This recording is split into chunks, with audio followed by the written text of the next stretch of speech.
Hey, Guardians of the Galaxy. I am back with some new comic reviews. Now, first off, I want to explain a couple things.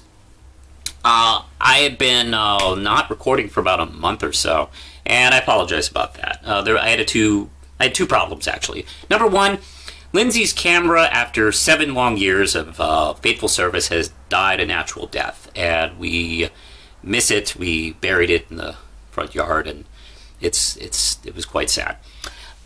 So we had to actually buy a new camera. We found a really great one for a good deal, so we went and got it. And then I started to feel not so great. So to keep me from not dying a natural death, we got some rest. I'm still a little, I think it's still a little red.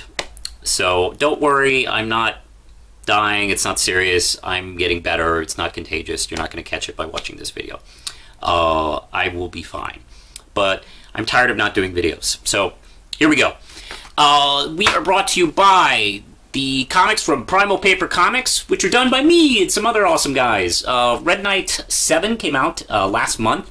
It begins a new 3-issue story arc right here, Hero Today, Gone Tomorrow, where Red Knight meets his heroes, and they might be dicks, and it might be really bad.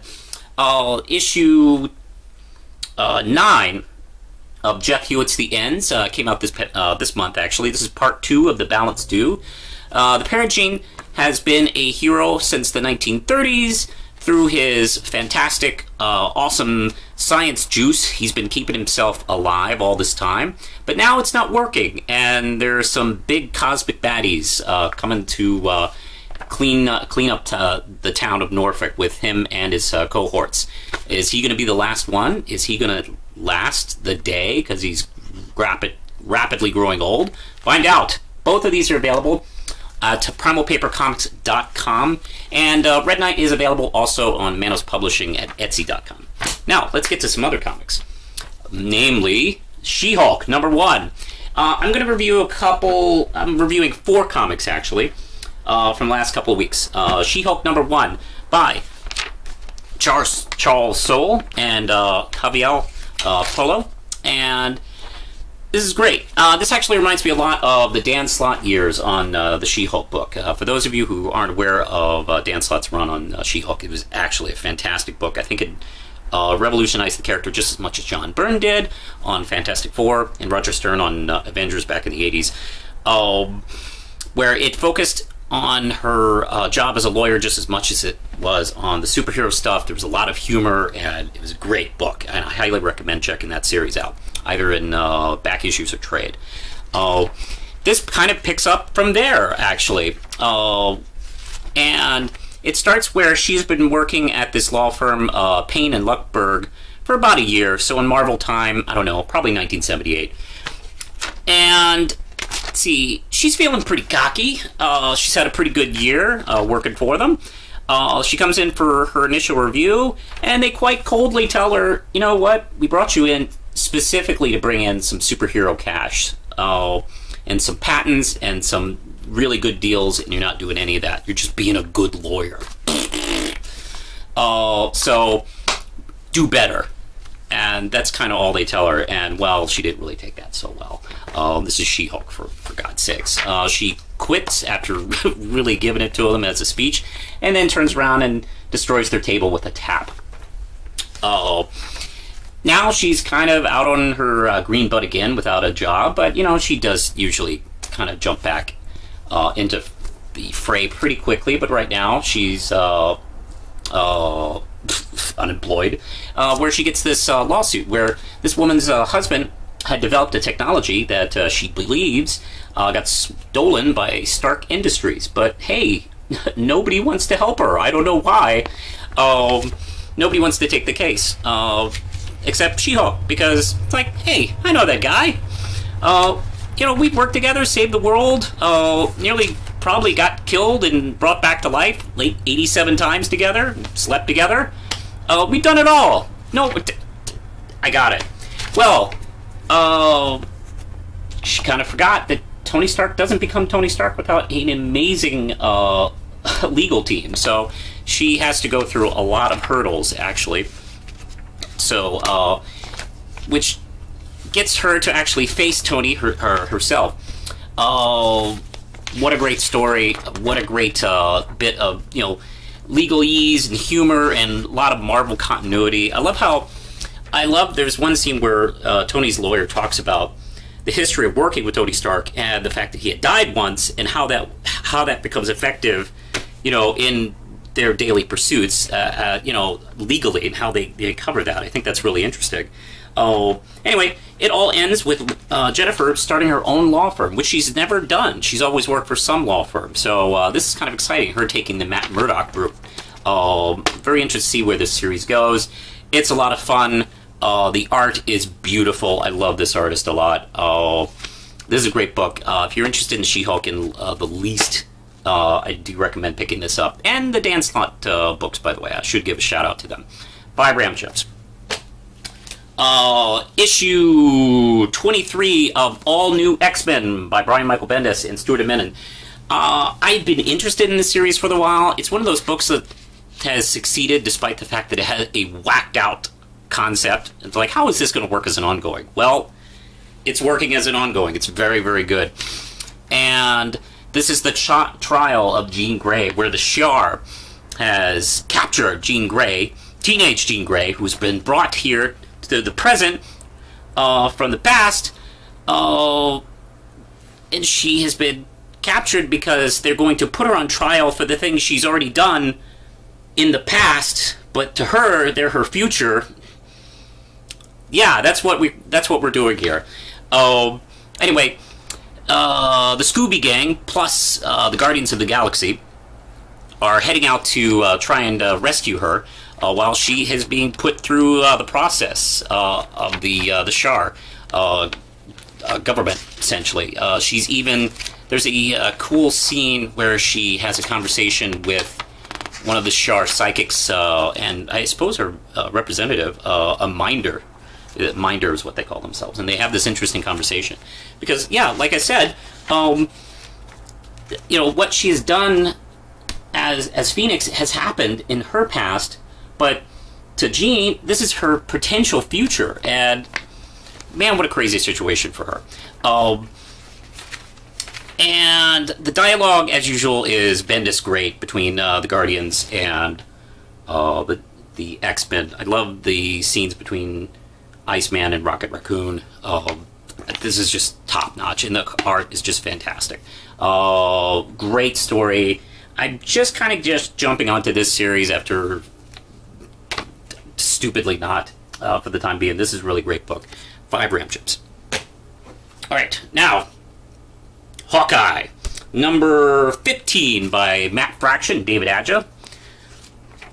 And, let's see, yeah, last month, issue 16 came out, so, damn you, Brian Michael Bendis, this is your fault too! You and your time travel! Seriously, it just got done quicker, so they just released issue 16 first. The Kate Bishop issue, which is really good. So they just, held on. This, I think, once happened to Spawn. So congratulations, guys. You've done something that happened to Spawn. So, is it worth it? Well, hell yeah. This is a great issue. This is fun and games, and this is getting into the nitty-gritty of why this building is so friggin' important to the Russian tracksuit mafia, as well as that creepy makeup guy that killed Grills. Essentially, the creepy makeup guy that killed Grills is not just a gun for hire, he is the guy behind it. And he's so arrogant, he doesn't care, he'll show up and kill people. Anyway, the tenants are getting attacked, and Hawkeye and his brother are fighting through the building in some wonderful scenes. Hawkeye's brother isn't great at quips, which makes for a very funny scene. And a good bit of dialogue. Also, we see the 3 exes of Clint show up and help out. We got Jessica, Spider-Woman, we got Black Widow, and of course Bobby, who was Mockingbird, show up and help him out. And we have a pretty dazzling cliffhanger, which I will not blow. I'm sure they'll be okay. But this is a really rocking, solid issue. Yeah, it's been having some problems, keeping up, but when the issues do come out, wow, is it worth it. Totally worth it. 5 round chips. Go get this, and if you have to reread the previous issues, please go do it. It's a great book. Speaking of great books, Teenage Mutant Ninja Turtles 31. And this is by Kevin Eastman, Bobby Curtnow, Tom Waltz, and Ross Campbell, who I'm a big fan of. Northampton is an interesting storyline because it is showing the guys recoup after the City Fall story, which was really hard on everybody, essentially. And it's a nice breather storyline, but there's still things going on, frankly. Donatello and Donatello and Casey are catching up.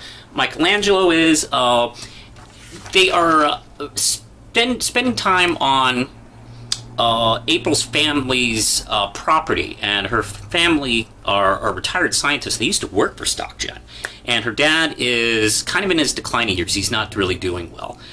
His mother's also, taking care of him. So they're not paying attention to that big barn down the street that they also own. So that's where Splinter and the Turtles are hanging out and recovering.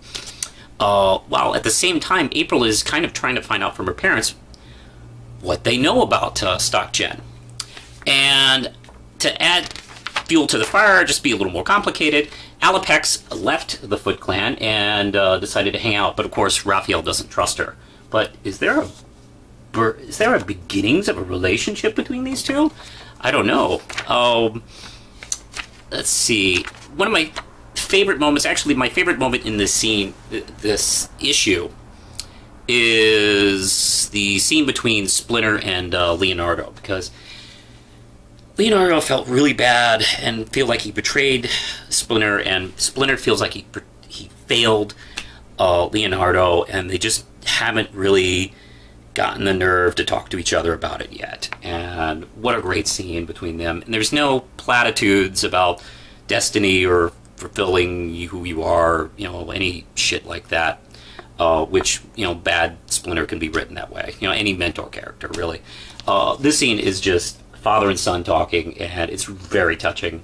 And I think it's a turning point for this series. Not just the story, but the series as well. Because they really kind of find out who they are here. And what a great scene.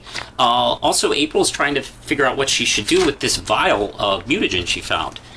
She was thinking about helping heal the wounds from Splinter and Casey that they had acquired in the last story arc. But Casey's suggesting she probably should use it on her dad, who's ill. But she doesn't want to tell her parents what she's been up to, and she really doesn't want to. She's kind of afraid to find out what they have been up to. But hey, not everything could be chatty. This Falcon guy, who I'm not really too familiar with, shows up with some of the Foot Clan guys who have these cool, like, Azrael Batman fingers that they start attacking, and Raphael instantly blames Alapex. So this is going to be quite a... I believe the next issue is the last issue of the storyline, so this is going to be quite a dramatic last to conclusion for this one. Ross Campbell's art is awesome. Let's see, he is great. This storyline, I think, is a good example of what he can do. He can draw crazy designs and mutant characters, and he's really good with really realistic human scenes of people, talking, and it's still not boring or anything like that. It's still just as dazzling. And also the setting is really beautiful to draw. This is an amazing book. 5 round chips, highly recommended. I think that's it for now, Lindsay. We'll be doing more videos soon, so until then, we're back!